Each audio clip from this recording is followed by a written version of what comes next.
Hi guys! Dahil may special request yung ating isang masugid na follower, ay dali-dali nga tayong pumunta sa palengke at bumili ng isda para gawin itong ating Spanish style bangus recipe. So tara, samahan niyo ako. Ito pala yung ating mga ingredients.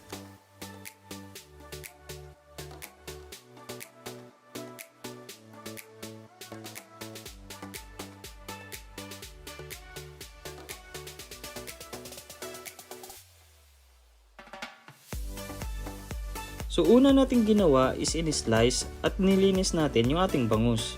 So pwede nyo naman itong ipagawa sa palengke, but since gusto ko matansya yung kapal ng slice ng ating bangus, is naisipan ko na lang na ako yung gumawa.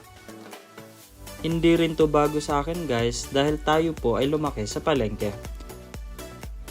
Shoutout nga pala sa mama ko dyan sa Mindanao.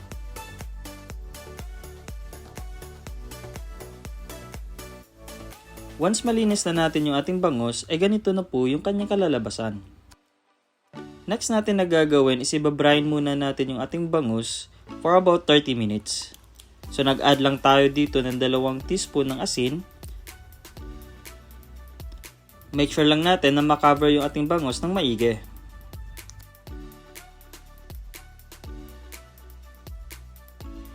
Habang nakabrine yung ating bangus, is gawin na rin muna natin yung ating mga sangkap.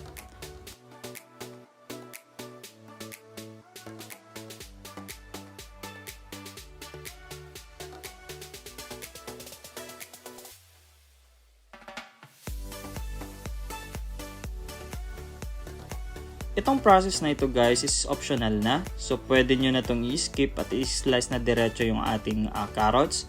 Pero kung gusto nyo lagyan ng design, is gawin yun to.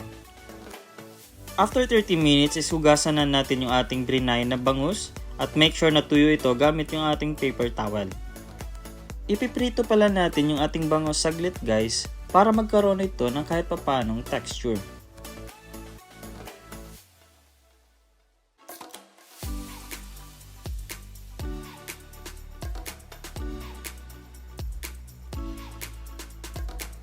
And once ready na yung ating bangus, is i-arrange na natin ito sa ating pressure cooker.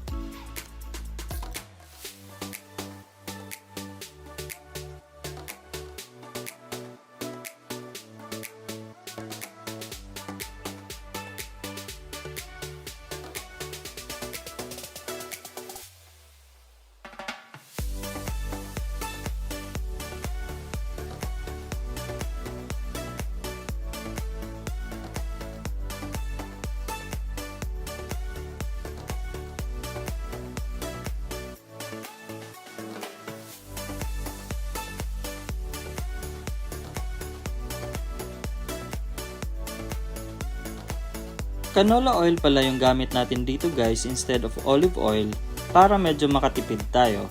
Pero maglalagay pa rin tayo mamaya ng olive oil para makuha natin yung kanyang lasa. Make sure lang natin guys na makakover ng buo yung ating isda gamit ng ating oil at saka tubig para maluto natin siya ng maayos sa ating pressure cooker. Sa ganitong paraan is mapapalambot talaga natin yung ating isda na kahit yung kanyang tinik is makakain na natin.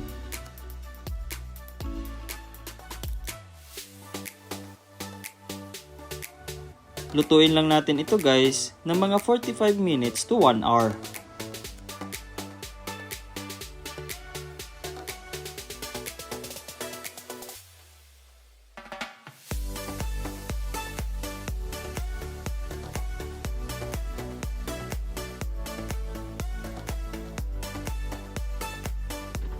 Nung naluto na yung ating bangus is dito na ako nag-add ng ating olive oil.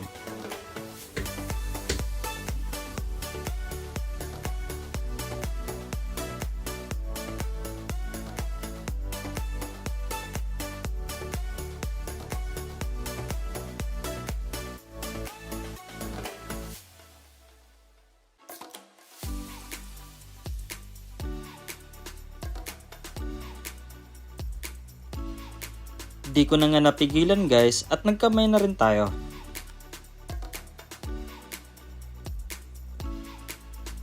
At ganun lang guys, meron na tayong Spanish style bangus. Maraming salamat po sa pagtapos ng video na to at sana may natutunan kayo. Maraming salamat. Bye-bye!